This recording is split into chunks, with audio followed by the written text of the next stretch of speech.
Hello, good evening. Can you hear me? Okay, good.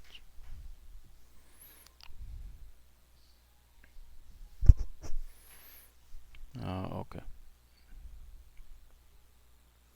Give me a second, please.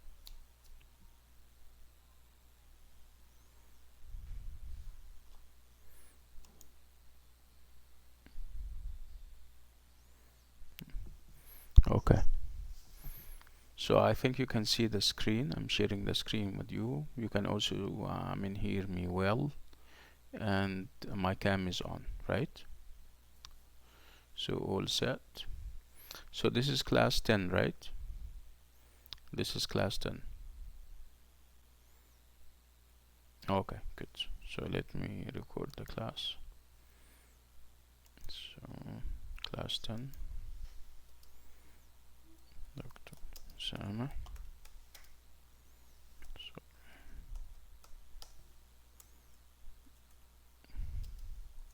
Sama and class 10. And we are on our way. The class is being recorded as usual. Okay. So any I trust that you have read, by now you should have finished reading Candide, right? Yeah, I'll raise my voice. I haven't started yet anyway. Okay, so I was talking about Candide, and I was hoping that you have finished it. So I need you to give me the good news that you have finished reading it. Remember, it's not a full-fledged novel. It's smaller than a novel, right? It's more or less of the novella type. Okay. So those who have read it, and I assume we have a big number. Those who are you now able to connect the dots? Whatever we say about the age, whatever we say about Voltaire, and then whatever is in the novella, could you kind of connect stuff together? Do you find, or did you find reading about the age and reading about Voltaire and getting to know all about him, did that help you while reading?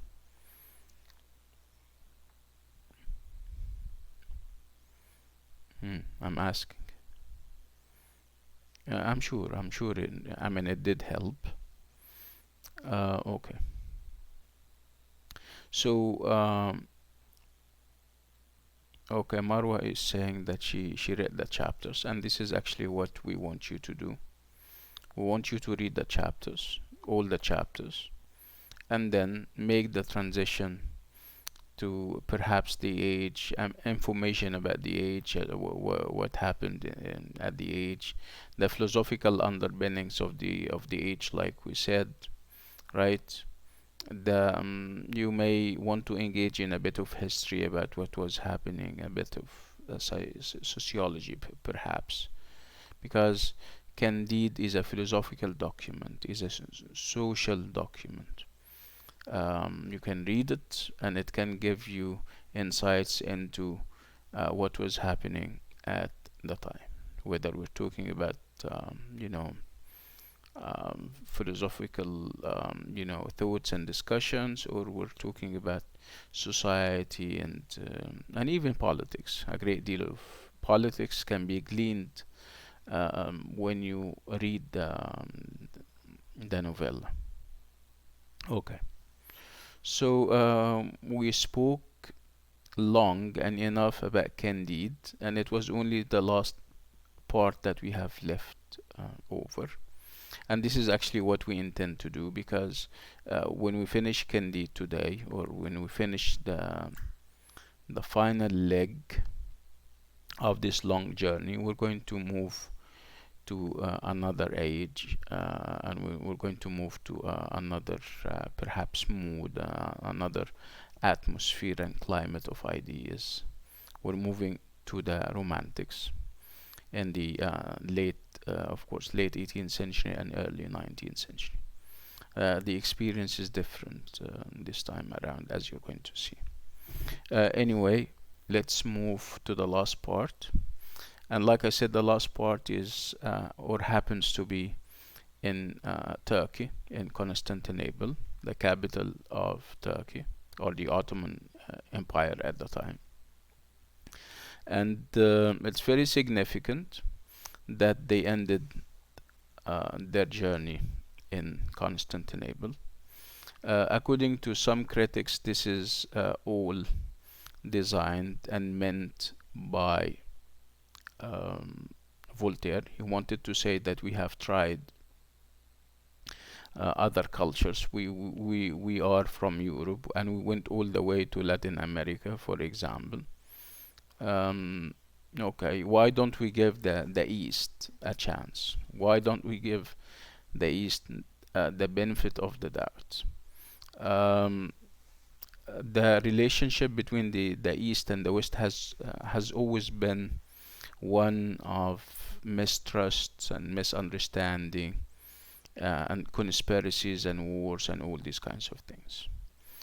I mean, the East. I mean, we are from the East, and we know very well how we look at the West. I mean, we may admire them, but we still have this kind of, I mean, suspicion of their dealings and on how they do stuff.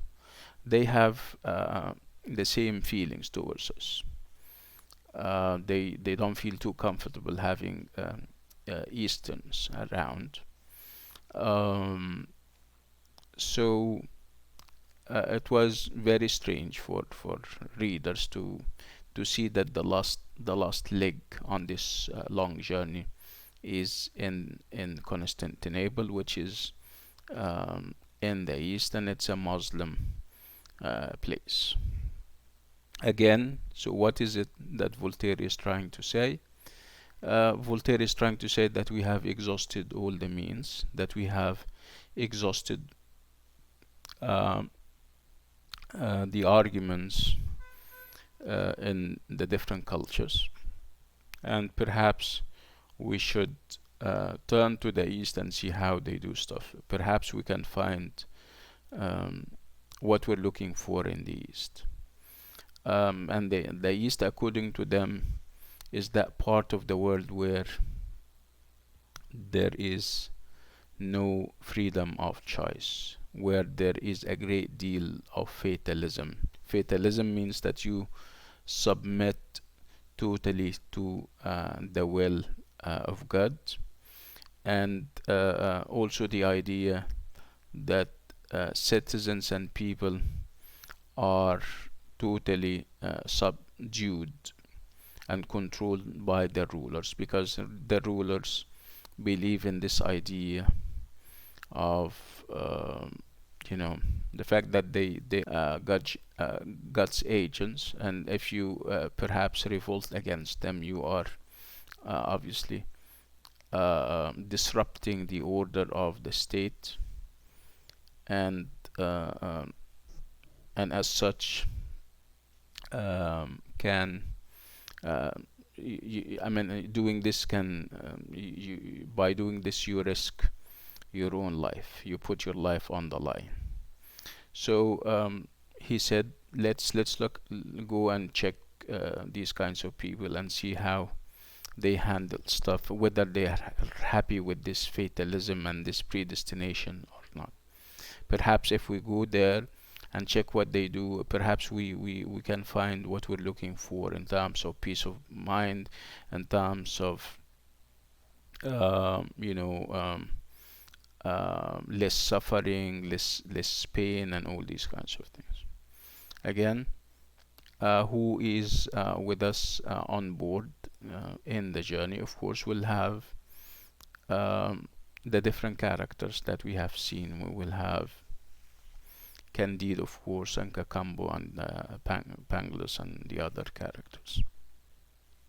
So who are they going to meet over there in Constantinople? They are going to meet two people. they are going to meet a dervish or a dervish. A dervish is somebody who is, somebody who roams around and moves around without explicit purposes. Somebody who has obviously nothing to do in life, not interested in the pleasures of life. He just he's normally in our popular imagination, dervish is more or less like somebody who is a Sufist, if you're familiar with Sufism. Um, I mean, he can live on the minimum, to say the least. Okay, and there is a great deal of religious register in what he utters and what he says. So they're going to meet one of those dervishes or dervishes, and also they are going to meet an old man. And through their encounters and through their conversations with these guys, they are going to get insights into life and how they live life, and this sense of indifference that those guys are having towards the pleasures of life. These people are turning their backs on society. Society in terms of politics, in terms of sophistication. They, like I said, they live on the margin of society, and they seem to be happy with it. Pangloss and the other characters are, of course, from Europe. They are very um, complex in their thought processes. They are going to start to engage in arguments with them, and those arguments are going to be more or less logical, empirical. Why do you do this, and why don't you do that? And the answers that they are going to receive are all um, about people having to mind their own business, people having to focus on their lives and separate themselves and divorce themselves from the realm and the world of politics. I mean, separate themselves from big issues. They don't talk about big issues because obviously they have tested the limits of these big issues, and the end result was that they didn't get any answers, clear answers. So they might as well try to exercise this indifference, and they seem to be happy with it. Who's going to lead those kinds of arguments?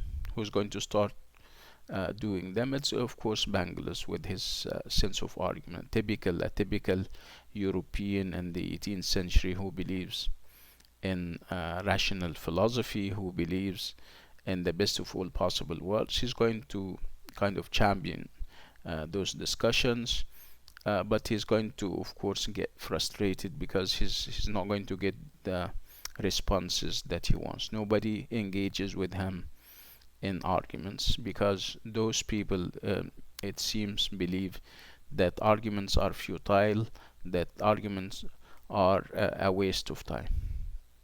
And obviously, they believe that they cannot change anything. If I mean, argue all you like, but the decision is not yours. So they submit their themselves and resign totally to the will of the rulers, and behind those rulers would be to the will of God. Um, what is interesting is that they rationalize it by saying that being for example patient, if you're suffering and you exercise patience, you will have your reward in the hereafter. So there is a philosophy to it, after all. You wait, and there is a reward awaiting you in the hereafter. So it is significant, like we said, it is significant that Candide and his band of travelers conclude their journeys in Turkey, which is a region dominated, at the time it was dominated by the declining Ottoman Empire. And this part of the world was also thought of as being despotic, ruled by despotic rule. Despotic, like I said, dictators and absolute rulers. Absolutism means that you, as a citizen, has no saying in what happens. You just resign yourself to the will of the ruler. He perhaps knows better. Okay, this is very significant. Again, when European readers read this part, they are going to also be very astonished and very surprised because of what associations they had or have of the East. I mean, they know what the East is all about. Whether what they know is true or not, this is another uh, issue. But the main issue would be that they know that the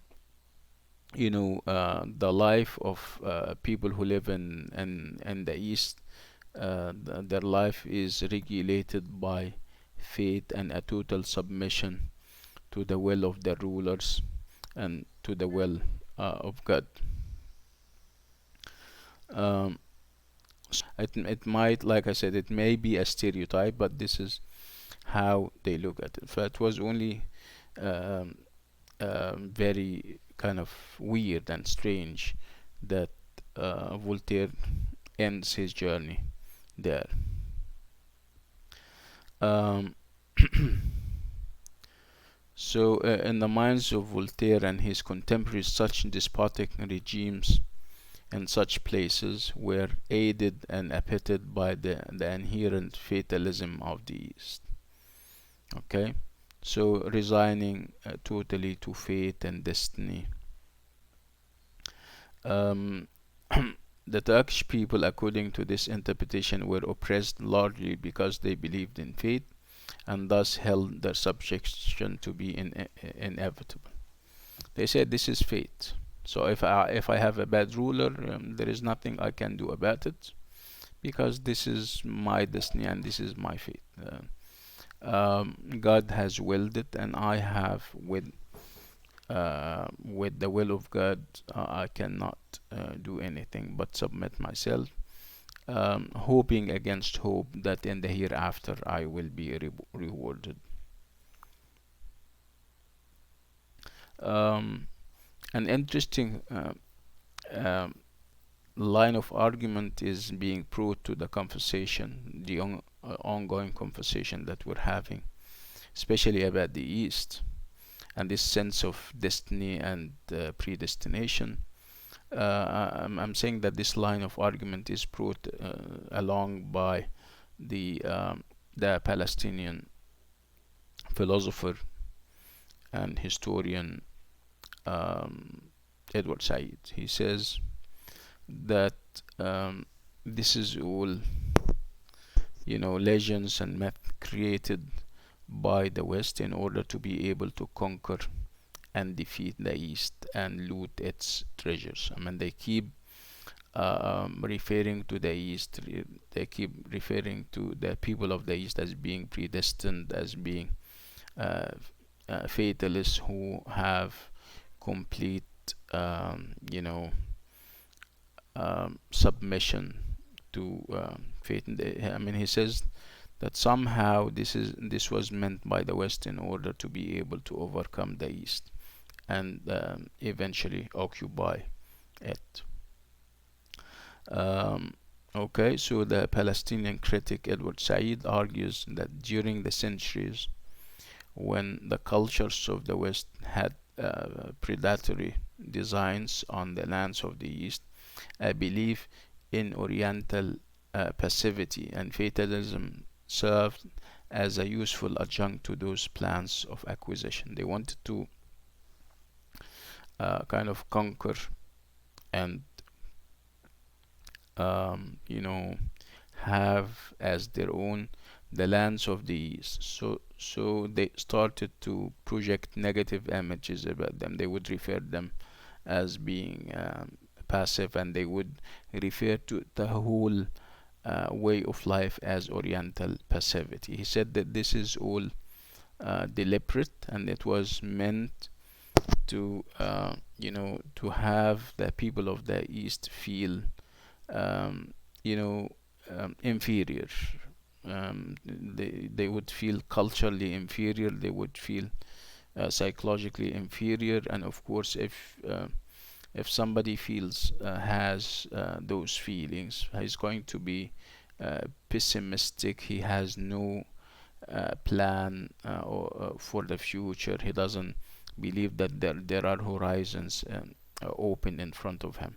So it would be very easy for Europeans to come over and defeat the people of the East and take over and loot their treasures. But this is all a plan or a scheme by the West, according to Edward Said.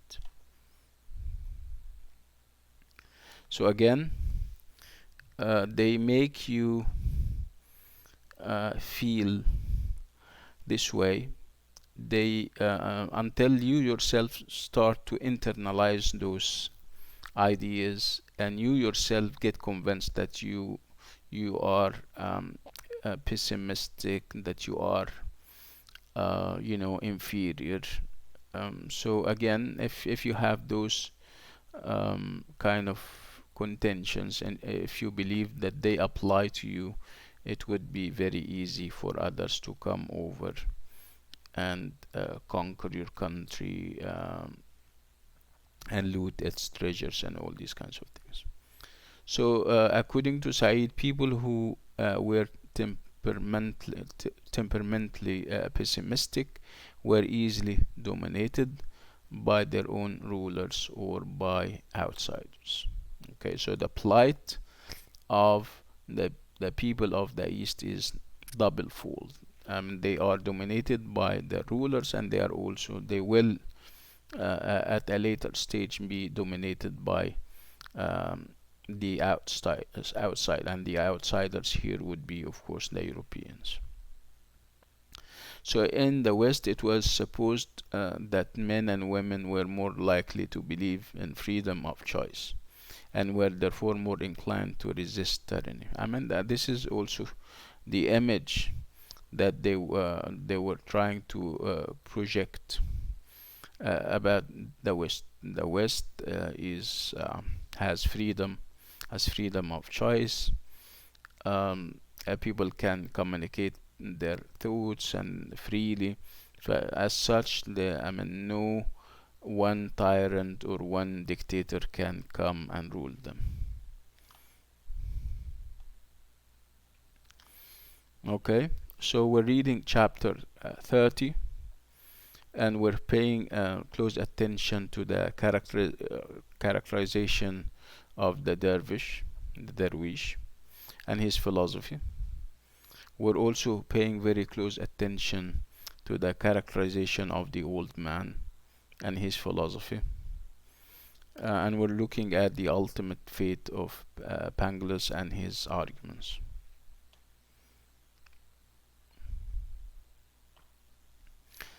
Um, I mean, the philosophy of the dervish is presented as great. I mean, obviously, nothing happens. It's more or less an indifferent type of philosophy, but mainly in the eyes of his disciples. For people from the West who are kind of militant, they know what their rights are, and they fight for them. They wouldn't find the philosophy of the dervish, which is based on the idea of indifference, and they wouldn't find it very appealing. So he is the dervish, we mean, he is quite detached from the world and advises Candide and his band to withdraw from the world too. Say, leave the world behind, leave the world behind and focus on yourselves. Okay, so when you leave the world behind, it means that you're not going to be part of any political parties. For example, you will leave everything to the government and the ruler. So, according to the dervish, in this way, you're going to be happy because you're avoiding harm's way. You're steering away from harm. Um, in reply to Panglis' question, so what must we do? I mean, Panglis, he doesn't stop. He Panglis starts to he wants to start a conversation with him. He says, "What must we do?" He says, "Keep your mouth shut." Okay, so keep your mouth shut means that don't uh, uh, argue, and this is I mean it's in every culture. I mean they say لا تجادل. Okay, it's whenever you talk to people and you start building an argument, say, keep your mouth shut. If you keep your mouth shut, yes, yeah, you're likely not to get hurt because I mean nobody. I mean you're keeping a low profile more or less. But this is at the core of the philosophy of the dervish, if we can consider it a philosophy. It's a philosophy of indifference. It's a philosophy whose main tenet would be uh, to keep a low profile, to keep your mouth shut. So the interview with the dervish concludes with the dervish philosopher slamming the door in Banglas's face when the latter proposes to discuss the relative merits of freedom and destiny.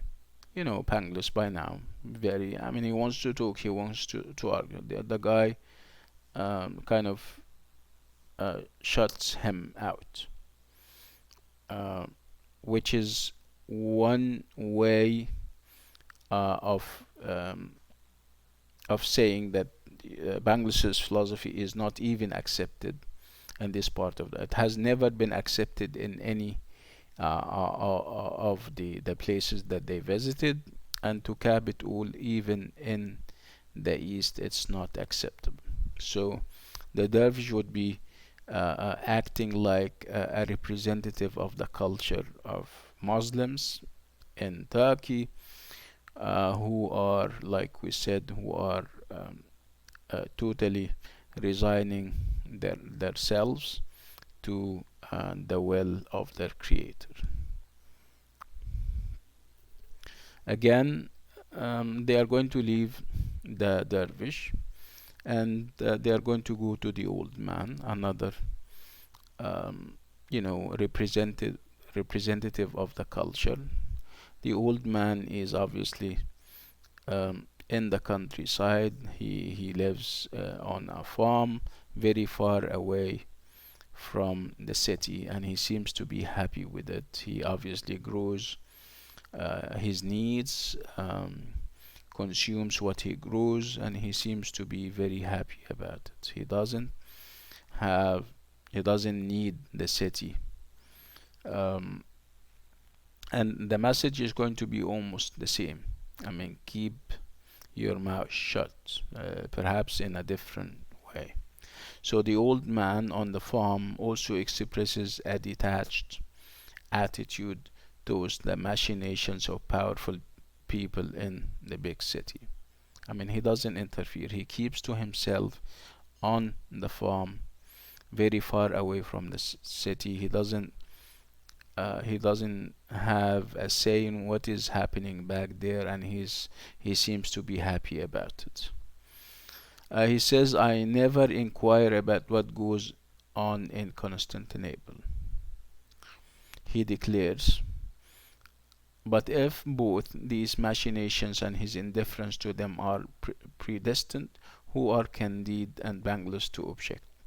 But this is all meant. I mean, he says this is all.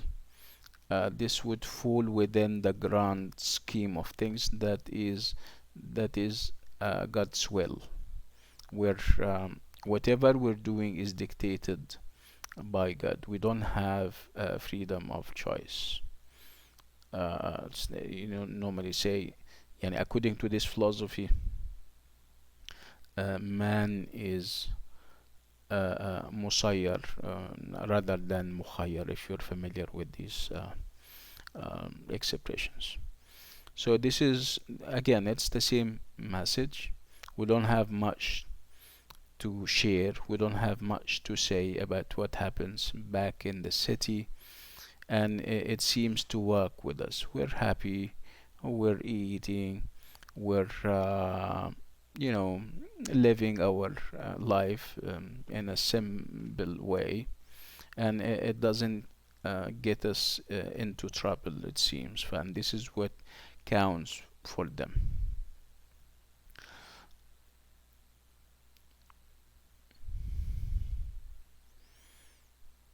Okay. So, as a matter of fact, they do not object but retire to their own garden and do likewise. And this seems to be the message. Everyone should keep to his garden. Okay? Go to your garden, which is normally part of your house, tend your garden and focus on it, and that would be it. It's a little bit negative, of course. It's a little bit passive, but this is the perception of the West. This is how they see the East. It has always been there. I mean, this idea and this stereotype.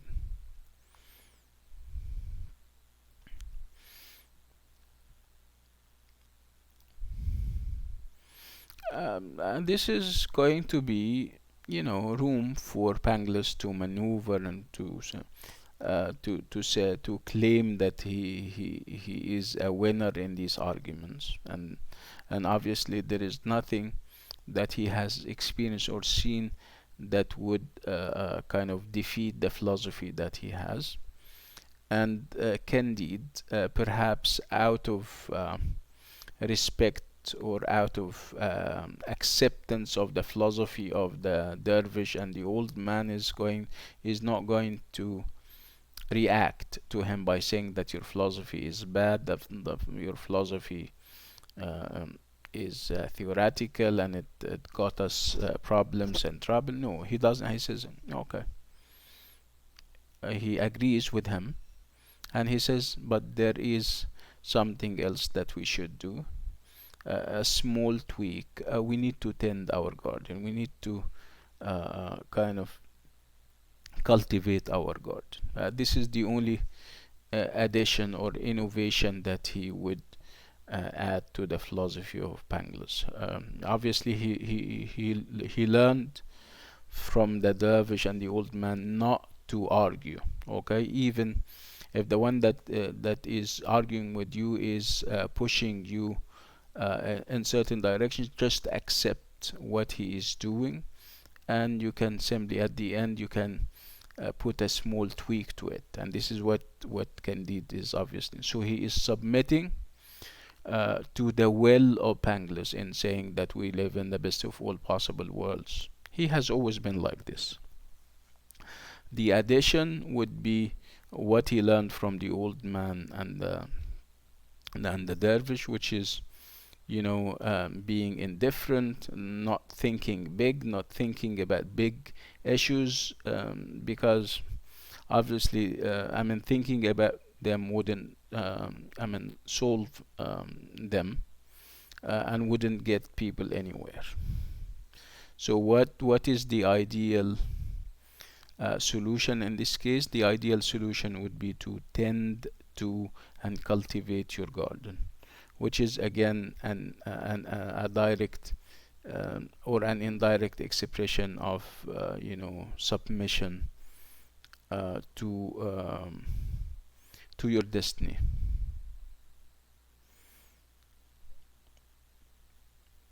So as you can see in the last chapter of Candide, Voltaire is trying to see the idea of destiny from several points of view.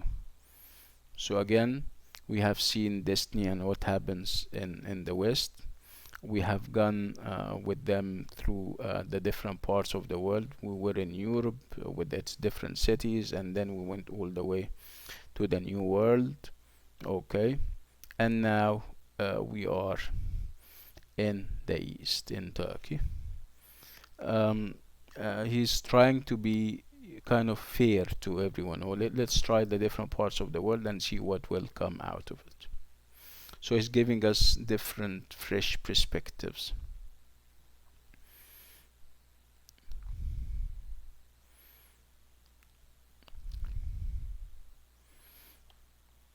Again, the question remains. So, what can we come out of the journey to the East? After the encounters that we had in the East, does it mean that those people, Candide and the other, found fulfillment in the East in what the dervish and the old man are saying, and they are going to abide by what they say? Okay, is it that they finally found a solution to their problems and the problems of the world, or is it simply that they are giving up all hope that there would be a solution to the issues? Okay, this is kind of perplexing and confusing, um, but not quite, given what we know about Voltaire. Voltaire does not give answers. He doesn't give straightforward answers to the questions and the issues that he addresses. Okay, so it's I mean the as you can see, the end is open. It's an open-ended closure. Even calling it a closure would be a misnomer, because we don't have a closure. A closure is normally when there is some kind of reconciliation, where there are, some kind of answers to the questions that have been asked all through. Do we have that? No, we don't have that. We have an open-ended scenario where it's up to you as a reader to adopt the direction that you think, or that you see fit, whether to give up on the idea of hope, that there is a place on earth that has, justice, and that has all the ideals of a perfect world. This is, um, I mean, this is one of the two scenarios. The other scenario would be that you submit totally to the will of God, and you also play different. You keep to yourself, you keep to your garden, you don't interfere in in the business of the state. You don't even try to think outside the set box. There is a box, and you are thinking out of the box, would be a problem. Focus on yourself. Okay, and whatever wrong or whatever bad happening to you, you would simply say that this is the will of God, and if I exercise patience, I will be rewarded in the hereafter. Okay, two open scenarios, and it's up to the reader to choose whatever fits him or her. On this idea and on this note, we come to the end of Candide. So this is the end of Candide, and we'll move to another book and to another experience. We're moving to the Romantics and the Romantic movement. The atmosphere is obviously different. The climate of ideas is also different. The issues are also different. Um, I can give you like a minute or two to perhaps wrap your thoughts about Candide before we start something new.